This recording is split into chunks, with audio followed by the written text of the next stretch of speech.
Boa noite a todos. Eu acho que não é nem com nem sem, eu vou ficar perto. Antes de começar a apresentação, eu gostaria de demonstrar um pouco da satisfação que é estar aqui nessa casa, que a gente é sempre muito bem acolhido, porque acho que o Joraci vai dividir dessa mensagem comigo, porque a gente, como palestrante, a gente sente a receptividade do local.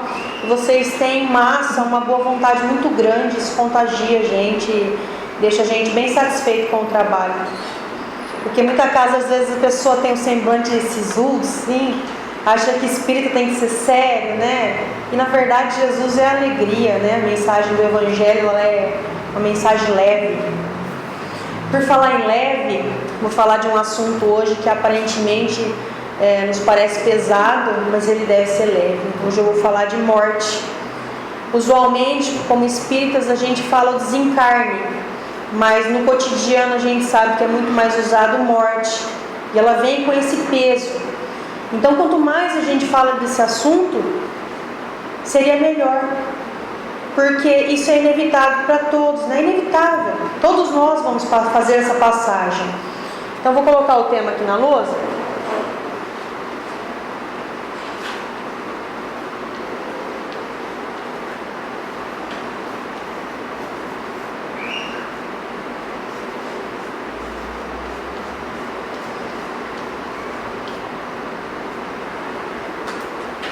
Lidar com a morte, a gente tem que realmente aprender e falar e conversar, debater em casa, contar para os nossos filhos, porque, como o Joraci falou, a vinda de uma criança é sempre alegria, né?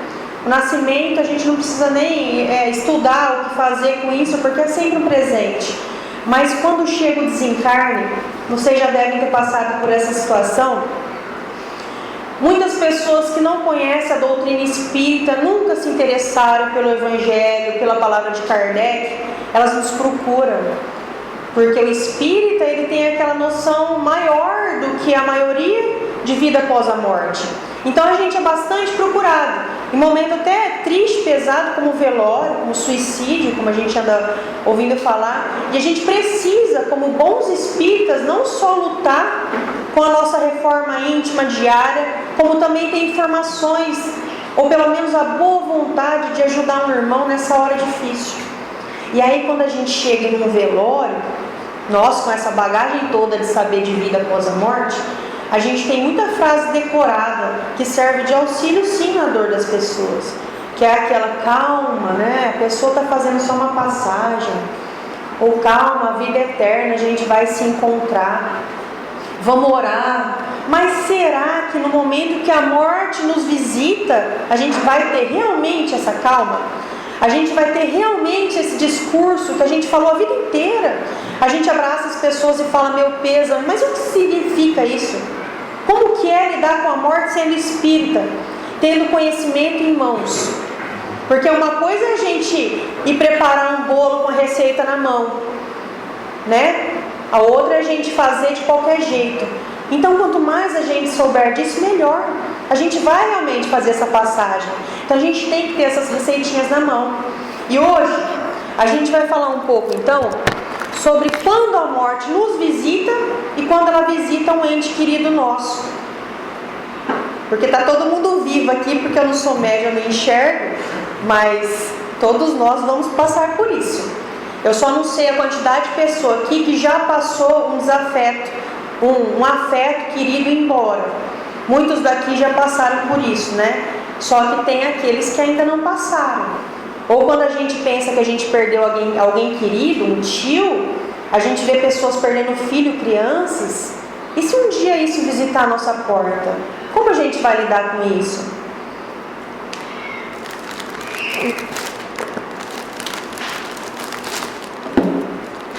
Vocês já devem ter ouvido falar bastante daquelas pessoas que ficam em coma meses, né? E de repente ela é chamada aquela melhora da morte. Popularmente, o pessoal até brinca com isso. É a melhora da morte. Depois de 1, 2 meses de coma, a pessoa retorna, fica uma semana no quarto ligando para todo mundo, alegre, contente, pedindo perdão, falando para a mãe, como você foi importante na minha vida, filho, você foi um presente para mim. O que seria associa isso? Se não, no momento dos 2 meses de coma, o que essa pessoa fica fazendo? É um espírito, ele é vivo, ele não necessita da carne para poder transitar por aí. Ele se desdobra e principalmente nesse momento do desencarne, que começam os laços a serem rompidos pela espiritualidade, ele tem uma conversa séria com o benfeitor. E essa conversa seria aquele filme, daquelas entrevistas que a gente vê milhares de pessoas falando, daquele filme que passa na cabeça da pessoa. Ai, eu tive uma experiência quase morte, que eu veio um filme, eu vi tudo da minha infância. E esse filme, na verdade, não é um filme bonito, ele é carregado de remorso muitas vezes. Porque no momento que você está lá no seu leito, que você está prestes a desencarnar, se você tiver o merecimento de você voltar, você vai pedir perdão para muita gente, você vai sim falar para muita gente que você ama, porque a gente não fala o necessário. E aí a gente fala, gente, será que eu vou ter esse merecimento? Porque e se eu morrer de acidente? Não vai dar tempo. E se eu morrer de uma doença aí, um ataque do coração, tanta gente quer morrer dormindo, aí não vai ter essa chance de voltar. Só que aí por que serve então esse monte de instrução, essas palestras de afeto que a gente tem, de amar ao próximo como a ti mesmo? É porque na verdade a gente tem essa experiência de viver todos os dias de maneira melhor. E quando chegar o momento do desencarne, a gente não vai precisar ficar louco atrás de uma oportunidade de ter 2, 3 dias a mais, de poder falar para a família que ama, porque a gente vai ter feito isso em vida. Então que possamos ter menos remorso. Não é para deixar de ver o filme, porque o filme realmente, muita gente que viveu uma vida maravilhosa, ele vê mesmo o filme passar, isso é real. Mas que possamos ver um filme bonito, onde lá não existe aquele pesar de não ter falado para a mãe o quanto ela foi importante, de ter falado para o pai a quantidade de ensinamento maravilhoso que ele deu na vida, de ter falado para o filho, ó, eu fiz o melhor por você, desculpa aquela parte onde eu errei. Porque tem muitas mães que podem morrer com culpa de não ter feito o melhor para o filho, e toda mãe e o pai sabe que faz o 100% dele. Não é o 100% do vizinho. Se o vizinho é um pai maravilhoso, é dele, o crescimento é dele. Ele conseguiu atingir aquela maturidade espiritual de educar um filho daquela maneira.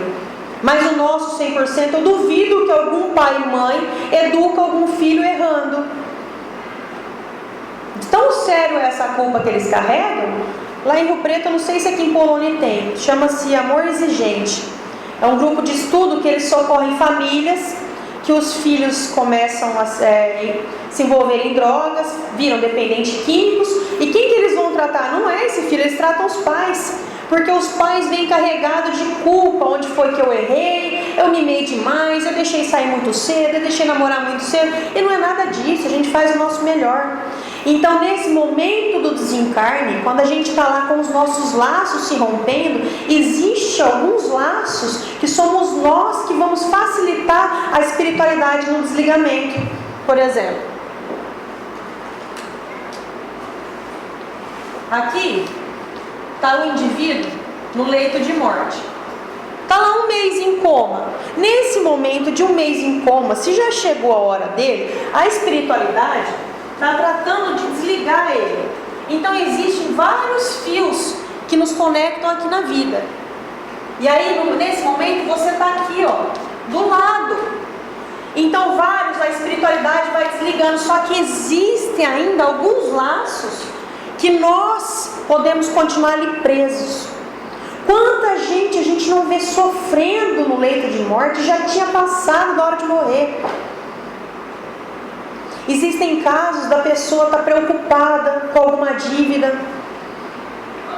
Então como a gente vai lidar com isso? Se sou eu que estou lá no leito de morte, eu tenho que já pensar, pelo menos com a nossa visão espírita, que não tenho que se preocupar mais.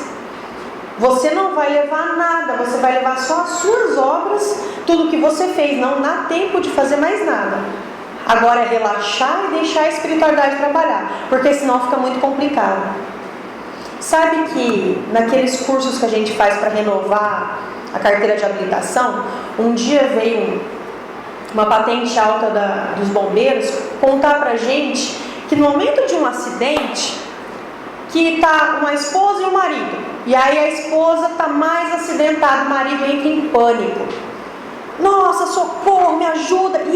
E os enfermeiros, a ambulância, os bombeiros, lá no Rio Preto chama SAMU, já chegaram e esse homem continua em pânico. Você sabe qual que é a instrução que muitos deles recebem? Pode dar um tapa na cara da pessoa. Tapa, literalmente tapa, para ele voltar real. Porque ele prejudica o andamento do socorro da esposa. E aí, pensando nisso, gente, imagina você no momento do seu desencarne, se aqui na Terra você cair aí na calçada com pouco amor humano que a gente tem no coração, todo mundo vai te socorrer. Você imagina que no momento do seu desencarne, a quantidade de benfeitor, espírito amigo e muito iluminado, não vai estar ali para te socorrer. Só que se você estiver em desespero, você vai dificultar essa passagem da mesma maneira que aquele marido dificulta quando ele corre na frente dos bombeiros, tentando e mandando o enfermeiro medir direito e pegar a esposa dele. Ele está atrapalhando a ajuda, o socorro para a esposa. E aí a gente fica sabendo que no nosso momento do desencarne a gente pode atrapalhar eles também. Essa semana a gente estava numa excursão e aí a gente escuta muitos relatos que a gente vê que falta fé. Que tipo de fé, gente? É aquela fé de que Deus é Pai. A gente vive chamando Deus de Pai, somos todos irmãos. Mas que pai é esse então que eu estou dentro de um ônibus e a viagem foi à noite? E um monte de gente fala assim, eu não dormi à noite. Vai que esse motorista aí vai ladeira abaixo.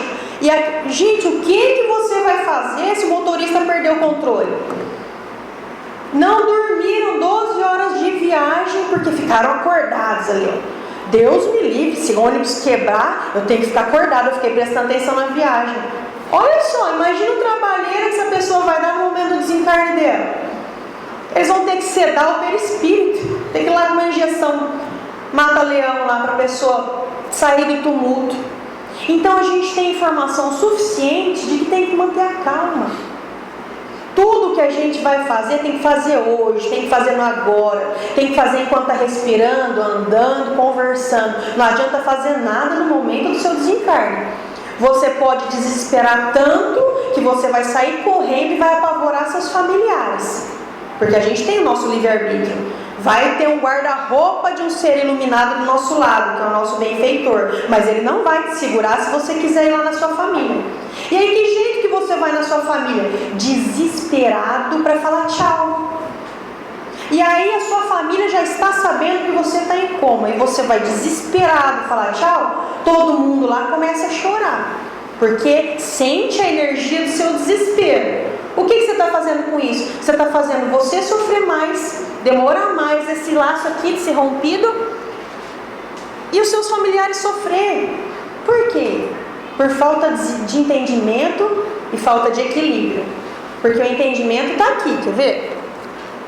A gente tem no Evangelho, a gente tem até a historinha do Chico lá de quando ele foi viajar de avião, o Emmanuel dando bronca nele que ele não podia entrar em pânico, né? Só que quando chegar a nossa hora, a gente vai ter que ter equilíbrio, gente. Porque é para facilitar tanto a nossa passagem, quanto os entes queridos que vão ficar, e não dá trabalho para a espiritualidade também. Para vocês verem que não está saindo nada da minha cabeça riopretense, o Evangelho aqui na prece 41, que é na previsão da morte próxima. Olha a serenidade dessa prece. Quando a gente fala prece, por que não está escrito aqui oração? Porque oração seria assim, eu verbalizar algo. Eu vou ali, eu vou te ajudar a orar. Eu sento aqui, eu oro um Pai Nosso com você se sente bem com a minha presença. Mas é prece. Isso daqui ela pode ser lida e não precisa ser verbalizada, ela tem que ser sentida. Então no momento da morte, como é muito importante isso, vamos sentir isso daqui que ele está falando, olha.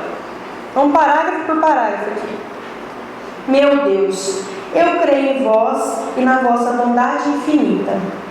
Só de falar que a gente crê, vocês já viram o que o psicólogo faz? Quando a mãe chega com a criança e fala assim, psicólogo, dá um jeito aí, meu filho não vai no colo do pai. Tem muitos casos assim. Ele não confia no pai, ele só confia na mãe, que troca, que dá comida. O que eles fazem? Começa uma natação dessa criança, só que o pai entra na piscina e joga essa criança no pai. 300 vezes, até essa criança entender que o pai está ali para salvar ele. Aí ela entende, ela relaxa e vive bem com o pai. E assim é um exercício que funciona com a gente também. A gente confia no nosso pai, naquele pai lá. Se a gente confia, a gente não entra em desespero. Se a gente confia, a gente viaja uma viagem de excursão e dorme na viagem, porque não adianta nada você ficar acordado. Você vai só atrapalhar, vai ficar mandando energia ruim pro coitado do motorista que está tentando fazer o melhor. Vocês acham que ele está dirigindo também para tentar morrer? Não, a gente tem que manter a calma. E aí está na primeira frase aqui: meu Deus, eu creio em vós, na vossa infinita bondade. Creio em você, meu Pai. Por isso, não posso crer que destes aos homens a inteligência para nos conhecer e a aspiração do futuro, a fim de mergulhar depois no nada. Quer dizer, Pai, eu creio em você, eu acredito, Pai, que assim como você me deu esse corpo para eu viver, você me deu inteligência, me deu tudo que você deu, agora, na hora da minha morte, eu sei que você não vai me jogar no nada. Então, só da gente ter a consciência que eu não vou ser jogado no nada, num abismo, num poço que nunca mais para de cair, a gente já se equilibra. Afinal, Deus criou essa matéria aqui para nós.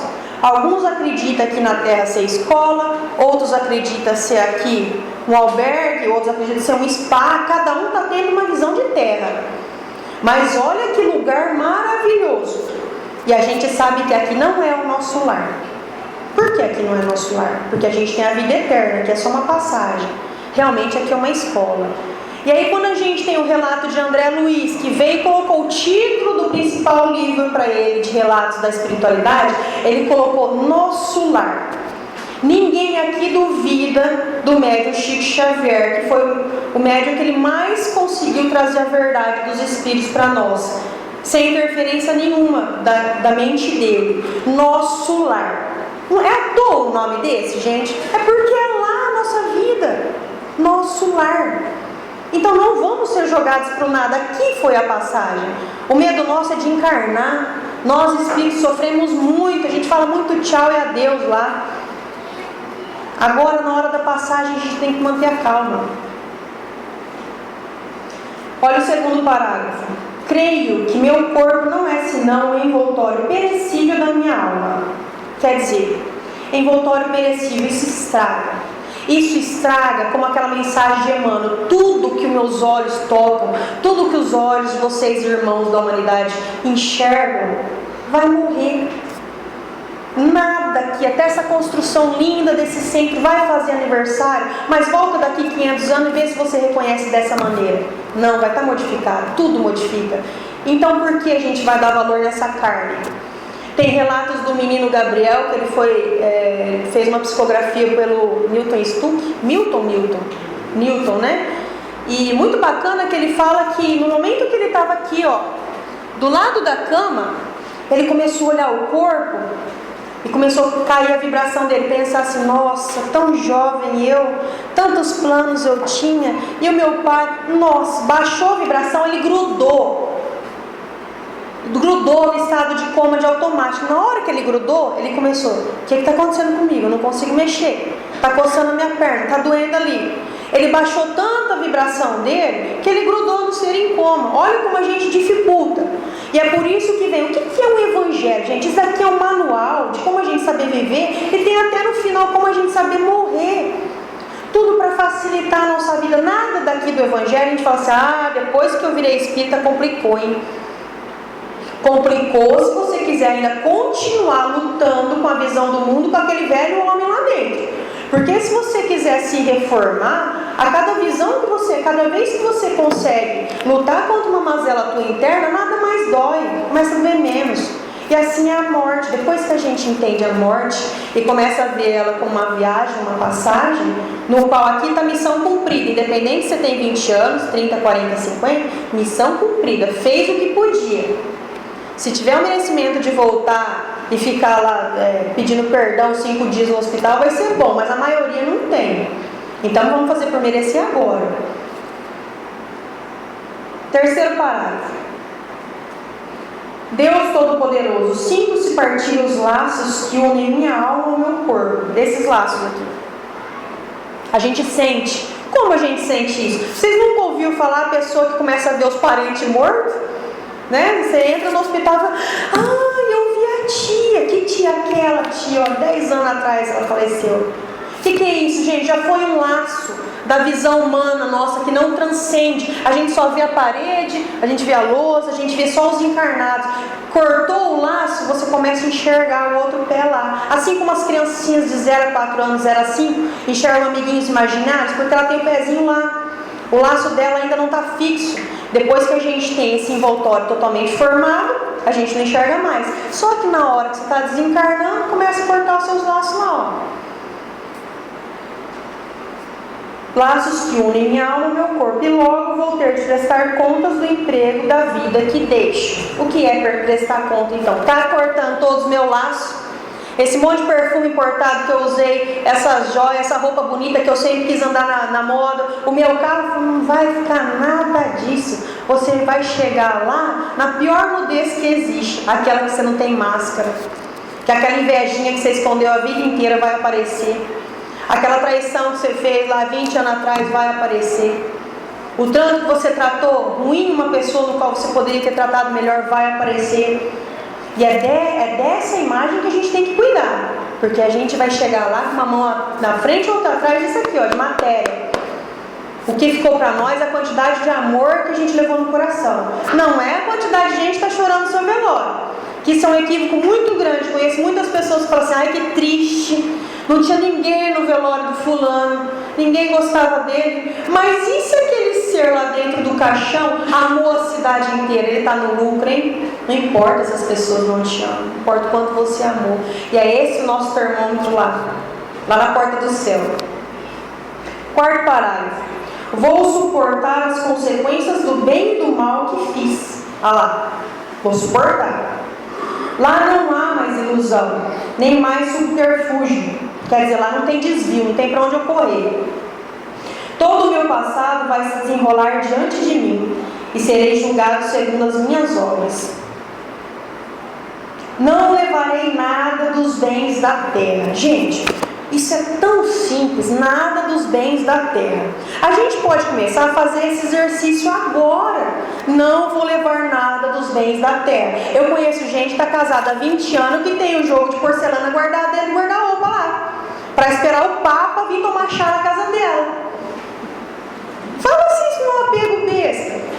A gente trata as visitas, vou lá, arruma uma casa maravilhosa lá, e o marido? Não é para esse que você deve as contas lá? Não é para os seus filhos? Eles são as visitas da nossa vida. A gente trata melhor aquele parente que vem lá uma vez por ano, a gente manda a faxineira vir em casa, deixar tudo brilhando, desembrulho lá os trem que eu estou guardando no guarda-roupa. Para quê? A gente tem que fazer isso para a nossa família. São eles os nossos afetos e desafetos do passado. E aí quando diz aqui, ó, não levarei nada dos bens da terra. E esse povo que está guardando a roupa para a festa do ano que vem, então? Na hora do desencarne lá vai ficar apavorado. Vai ter coisa de etiqueta lá que não usou. Para quê? Vamos levar prazer, vamos levar alegria de viver. Que o nosso filminho tenha sido bom, de vários sorrisos, várias felicidades, aquele filminho que passa.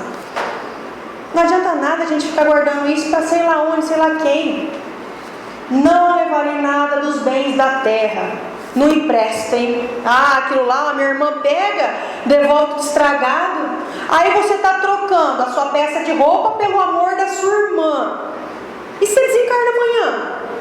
Você poderia ter 10% a mais amada a sua irmã e a roupa lá que ficou para as traças. Ou vamos ser sinceros, gente, vai ser doado para ela do mesmo jeito. Você vai desencarnar, aquela irmã que você negou tudo, o cunhado que você negou a emprestar as coisas, vai para ele.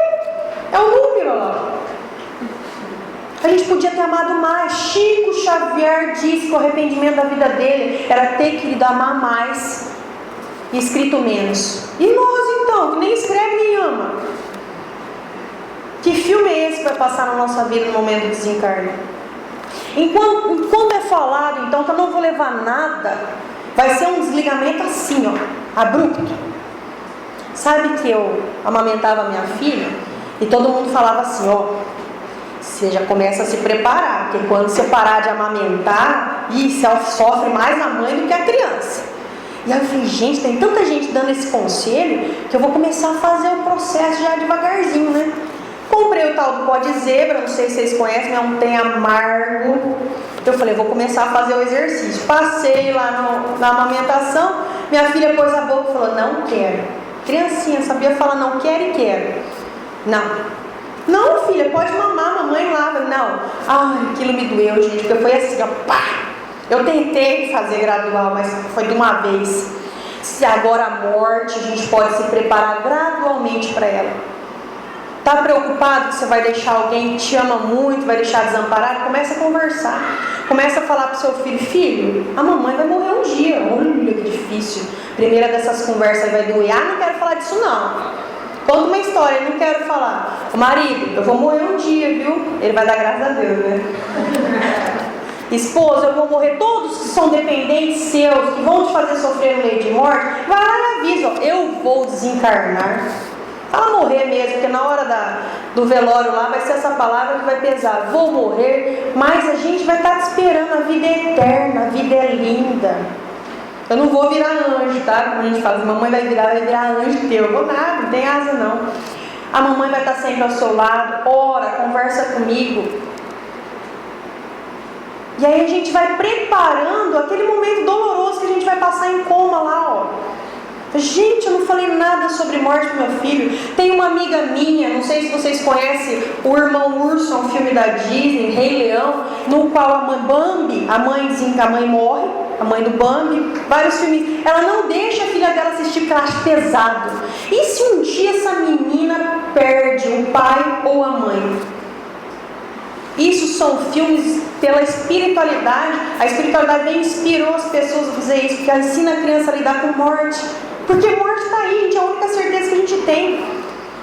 Você pode criar um filho desde o momento que ele está na barriga e você falar, ele vai ser músico, porque eu estou tocando música para ele, o caderninho dele de escola vai ter outra acompanhada de notas musicais. Você não tem certeza não, ele vai detestar a música.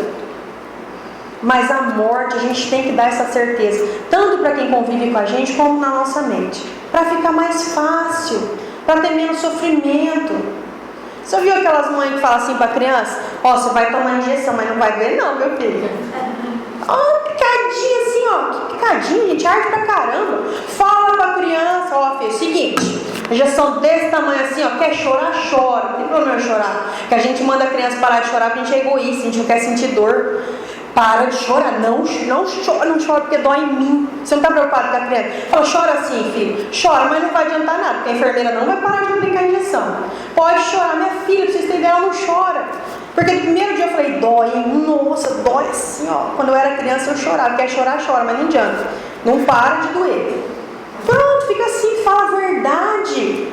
Não fala pra tua criança que você é eterno, não. Ó, papai e mamãe vai estar sempre aqui, ó, do seu lado. Eu vou ver você crescer, eu vou ver você casar. Aí no coitada, no dia do casamento dela, ela vai olhar para trás assim, vai lembrar, papai e mamãe, cadê?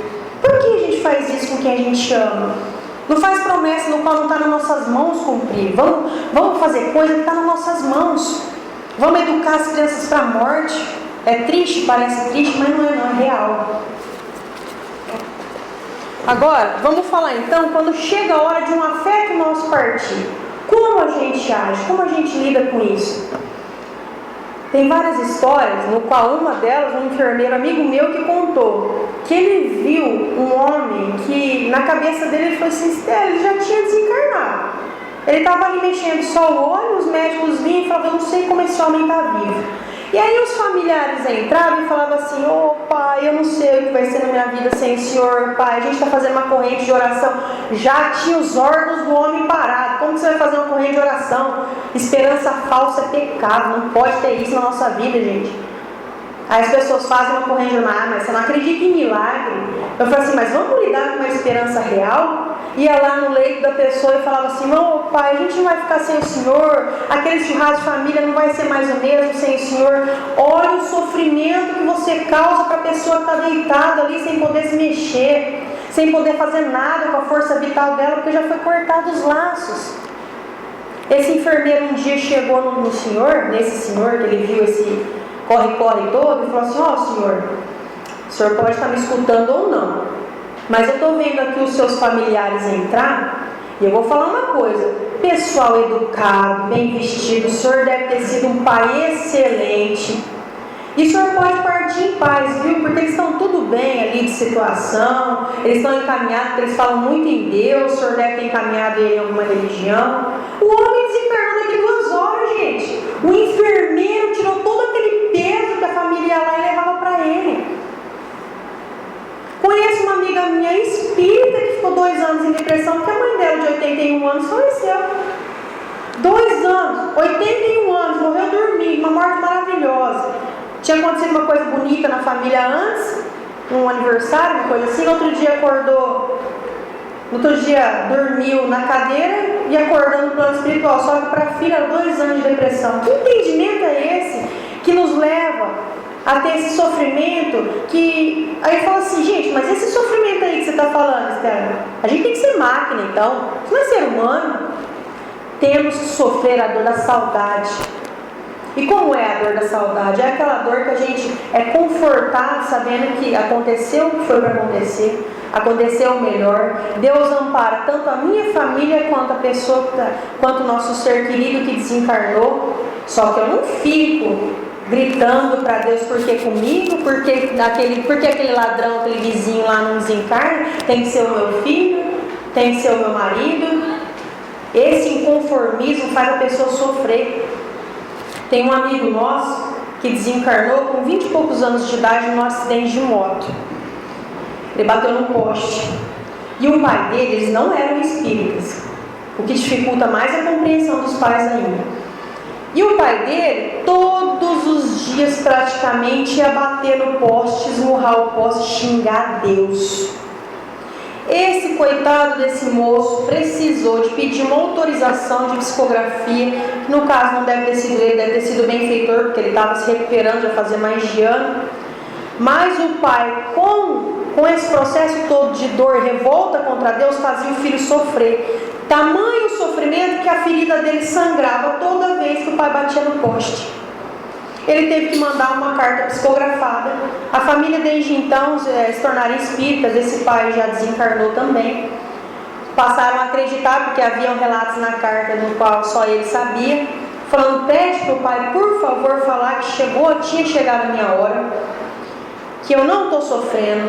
A maioria dos relatos é o mesmo, a maioria não, né? A não ser que foi um relato de um suicida, porque no normal, aqui é o verdadeiro lugar, aqui é a nossa pátria, que vocês amem mais. Vocês viram a psicografia das famílias lá da Boate Kiss?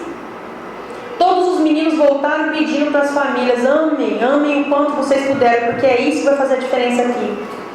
Isso é muito lindo, gente. Eles vieram, falaram que estava muito bem, que estava num lugar maravilhoso. Pai, mãe, fiquem tranquilos, mas amem. É o que a gente pede para vocês. Se você me ama, não chore mais a dor do amor, faça alguma coisa pro próximo.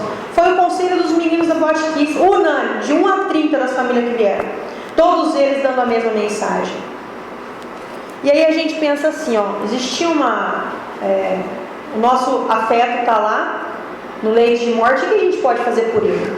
Tem uma senhora, ela desencarnou por meio de uma doença que a gente nem... Era fogo selvagem, descartaram lepra, doença africana, sei que o corpo dela estava praticamente em decomposição. Hemorragia não sabia nem se era de dentro para fora, de fora para dentro, tanto que ela estava sangrando. Só que ela se mantinha viva e firme, até que ele entrou em coma. Ficou 1 mês acordada. Quando ela teve a possibilidade de abrir os olhos e voltar e pronunciar uma palavra, ela disse assim: quem está fazendo a marmita do meu filho? Ela falou o nome dele. Filho dela de 45 anos, solteiro, que morava com ela. Era o afeto que estava prendendo esse lacinho aqui, Ela estava sofrendo desnecessariamente. A espiritualidade não conseguia desligar ela, porque quem que estava fazendo a marmita para ele? Aí precisou vir aquele monte de irmão que já estava cuidando do irmão solteirão faz tempo, falar: mãe, a fulana está passando roupa, pode ficar tranquila. A outra está faxinando a casa, a outra está fazendo almoço e janta para ele, pode ficar tranquila, mãe. Tão tranquila ela ficou que ela desencarnou no outro dia. Então, o que a gente pode fazer para o nosso pai, nossa mãe, ou aquela pessoa que está sofrendo ali? A gente vai lá, a gente só vai lá falar para ele, tenha fé que você vai melhorar. Gente, vamos ter consciência que se ele tiver uma doença grave, ele não vai melhorar. O que a gente tem que falar naquele momento é: você foi o melhor pai do mundo. Tenho certeza que o laço de amor que eu tenho com você é tão forte que nunca mais a gente vai se separar, nunca mais. Leon Denis disse que amor é a linguagem dos mundos, não é do mundo. E quando a gente fala linguagem do mundo, vocês imaginam hoje, um de vocês aí é contemplado com uma casa maravilhosa na praia, condomínio fechado, no qual lá, porque só você foi contemplado, não vai poder entrar sua mãe, seu irmão ou as pessoas que você ama. O que você faz? Você não vai deixar entrar? Você vai aceitar morar lá no litoral, numa mansão, sabendo que tua família está aqui em Polônia? Não, gente, a gente não vai aceitar. Assim funciona o amor. Quando a gente desencarna, uma vez que você amou, como a mãe de André Luiz, ela estava em outro plano, ela vinha visitar André Luiz. Uma vez que você amou, nunca mais você é separado desse ente querido, nunca mais. Infelizmente a gente vê como a história que aconteceu de pais que se suicidam, de namorado que se suicida, essas coisas acontecem, ocorre um abismo gigante. A gente pensa que a gente vai encontrar um ente querido, vai ser confortado com um abraço ali de espíritos, não é isso que acontece no suicídio. Mesmo assim a gente vai se encontrar. Que demore 300, 400, 200 anos, mas a gente se encontra. Porque amor é a linguagem universal dos mundos, segundo Leon Denis. Quer dizer, uma vez que você falou essa língua, você nunca mais para de falar. Uma vez que você amou essa pessoa, não há desligamento. Então, como a gente procede com aquele ser que está ali na cama? Mãe, você fez tudo por mim, você foi a melhor mãe do mundo. Descreva para ela um relato no qual ela vai embora sem culpa, aliviada, e não deixe de falar nunca. Fala: a gente nunca mais vai se separar. Assim que você se recuperar, mãe, eu vou começar a orar para você. E o que acontece quando a gente ora para o ser desencarnado, gente? Que é a única coisa que a gente pode fazer em vez de chorar a saudade, orar pelo desencarnado. Você se encontra com ele recebe lá uma brisa gostosa e fala: o que é isso que eu estou sentindo? Fala: é fulano que está orando para você lá da terra. Olha que delícia. Tem uma amiga minha que a filha dela morreu com 31 anos num acidente de automobilístico. Ela demorou 3 anos para poder sonhar com a filha. Ela não era espírita. Aí ela procurou, porque, como eu disse, a gente tem que ter informação na manga para poder ajudar as pessoas que ainda nunca se interessaram pela doutrina e começam a se interessar a partir da dor. E ela procurou a doutrina, se confortou. Em 2 semanas que ela havia parado de chorar, ela sonhou com a filha. Sabe qual foi a primeira frase que a filha disse a ela? Mãe, quanto eu esperei você parar de chorar, mãe. Deu um abraço na mãe. E o sonho durou a noite inteira, no qual ela conta para mim até hoje. Ela sonha com a filha toda semana. Ela sabe onde a filha mora, como é lá, ela sente o cheiro da filha quando ela acorda. Porque ela se conformou, ela teve aceitação que o nosso pai não erra. Ele não piscou, ele não dormiu na hora que a filha dela sofreu o acidente. Ela botou um processo em andamento com o caminhoneiro que bateu de frente. O caminhoneiro também perdeu a família, perdeu tudo. E processo, que é isso? Não tinha nada. A filha dela sofria vendo tudo isso. E foi a primeira frase que ela disse: o quanto eu esperei você parar de chorar. Então é isso que a gente pode fazer com nossos entes queridos que vão ou que estão no desligamento.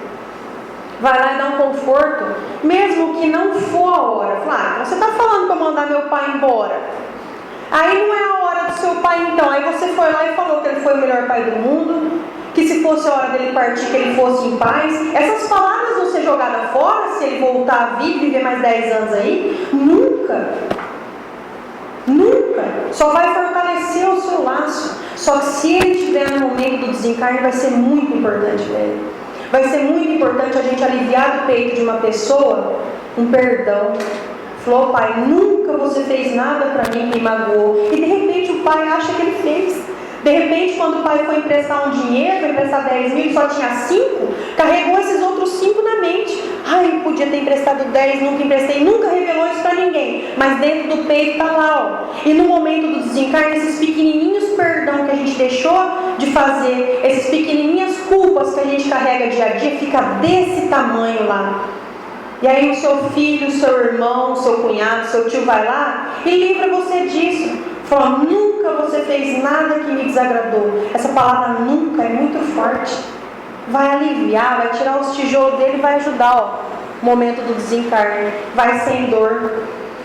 Depois fica lá dormindo 10, 15 dias, dependendo do estado do perispírito da pessoa, ele fica lá dormindo.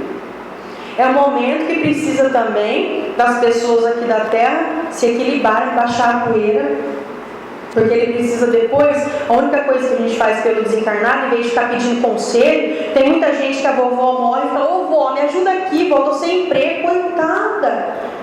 Ela não tinha condição psicológica de ajudar você aqui, por que depois que tira a carne da pessoa ela vai ter? Ela só faz desesperar, praticamente virar um obsessor da casa. Porque você convocou a pessoa errada. A gente tem que convocar o benfeitor, né?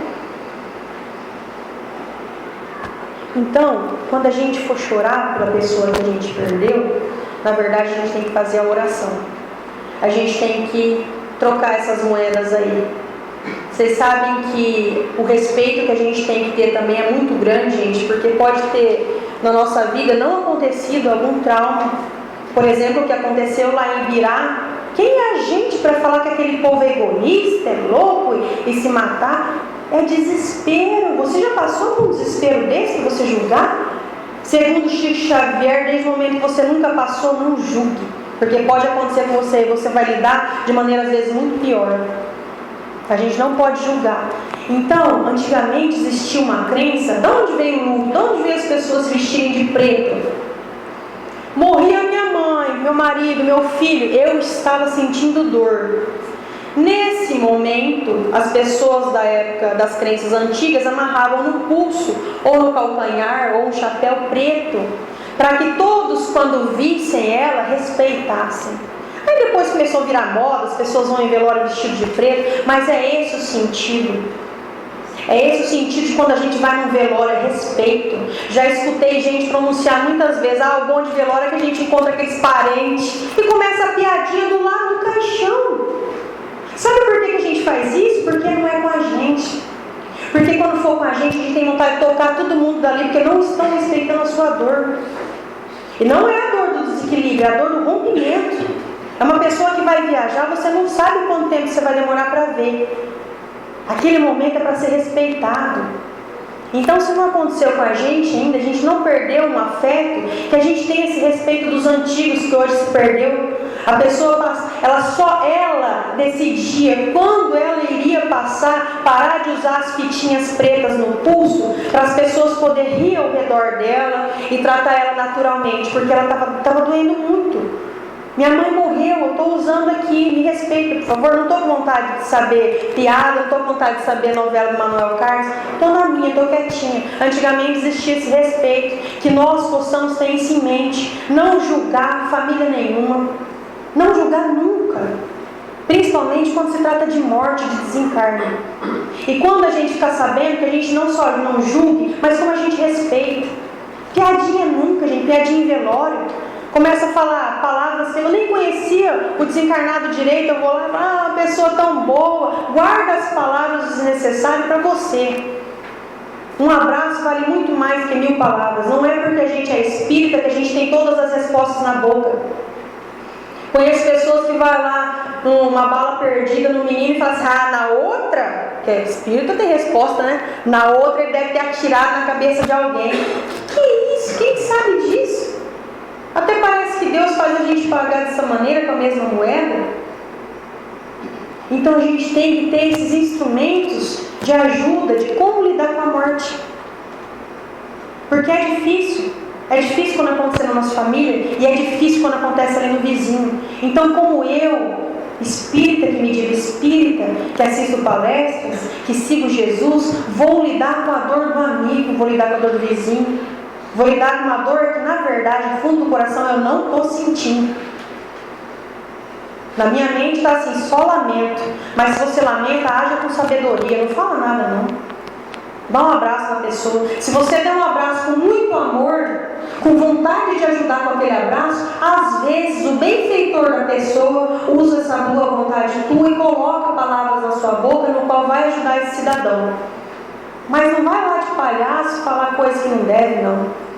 É esse respeito que a gente tem que ter. E aí, para finalizar, no Livro dos Espíritos, a gente encontra várias questões sobre como lidar com a morte de entes queridos.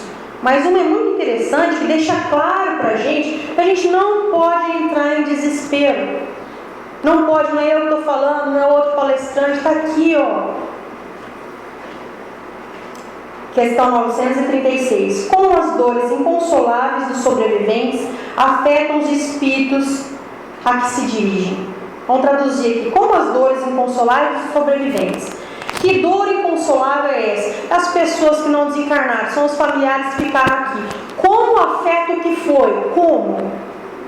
O espírito é sensível à lembrança e aos lamentos daquele que amou. Quer dizer, minha mãe sofre lá, eu sofro lá. Sabe quando a gente vai deixar uma criança na creche? Até criança de escola grande, depois de mês de férias, ela vai chorando. Não seria mais gostoso a gente ver essa criança entrando e falando assim pra gente: tchau mãe, tchau tio, tchau vó. Todo mundo quer isso, mas a criança entra chorando. Aí o que acontece? Você sofre do outro lado do portão. E o que acontece se essa mãe sofrer e chorar? Relatos de psicólogos dizem que essa criança fica traumatizada o resto da vida. Toda vez que ela vai trocar um emprego novo, ela vai com um buraco dentro dela. Toda vez que ela perde um relacionamento, toda vez que ela vai em um lugar onde ela não conhece as pessoas, porque é aquele trauma da mãe chorando no portão junto com ela entrando. A mãe não entendeu que era um processo bom para ela. A partir daí a criança fica afetada psicologicamente. Essa maneira explica muito bem o que acontece com o nosso mundo desencarne. Está escrito aqui no Livro dos Espíritos: afeta, porque a ligação deles é muita sensibilidade. Chorei aqui, ele chora lá. Então, se for para chorar aqui, vamos chorar com a dor da saudade, mas logo depois já ri. A minha amiga falou assim um dia para mim, é muito triste: Estela, minha mãe morreu, esse celular aqui, 9 horas da manhã, não é meu celular, é a minha mãe, porque eu ligava para ela todo dia esse horário. O que você pode fazer com isso, com uma informação de espírita que somos? Ora para ela nesse mesmo horário, porque ela está esperando tua ligação também. O que você falava com ela? Eu contava coisa do acaso, do dia a dia, o que aconteceu comigo, o que aconteceu na escola, no meu trabalho. Conta para ela. Nós espíritos devemos acreditar de verdade na lei da reencarnação e na vida eterna. Essa é a fé do que a gente não vê mais, a fé do que a gente não toca, porque a gente sofre menos e deixa os outros sofrendo também, menos os que a gente ama. Desejo de coração que essa mensagem pesada tenha se tornado leve ao longo do caminho, que o medo da morte passe, que possamos ajudar as pessoas que estão com esse momento de dificuldade a passar de maneira melhor. E quando chegar o nosso momento também, a gente não dê trabalho para a espiritualidade, nem para os queridos que ficaram aqui, que a gente leve menos culpa, que a gente leve mais perdão e mais amor no coração. Uma boa noite a todos.